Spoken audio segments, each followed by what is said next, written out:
Hello, আসসালামু আলাইকুম। সবাইকে শুভ সকাল। এখন আপনাদেরকে দেখাবো জমিতে কিভাবে ওষুধ দেয়। এর আগের ভিডিওতে আপনারা দেখেছেন জমিতে আগাছা পরিষ্কার করে কিভাবে। এখন দেখাবো এই জমিতে কিভাবে ওষুধ দেয়। আগাছা পরিষ্কার করার পরও যে বাড়তি ঘাসগুলো থাকে সেগুলোকে ওষুধ দিয়ে মেরে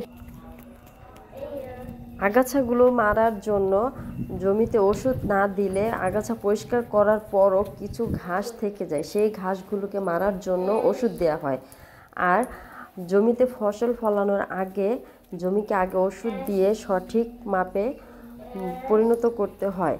এখন দেখতে পাচ্ছেন জমি খুবই শুকনো। এই ওষুধ দেওয়ার পরে জমিতে পানি সেচ দেওয়া হবে। পানি সেচ দেওয়া হলে জমির মাটিগুলো নরম হবে। এই যে কিছু স্টুডেন্ট দেখা যাচ্ছে আমার সামনে।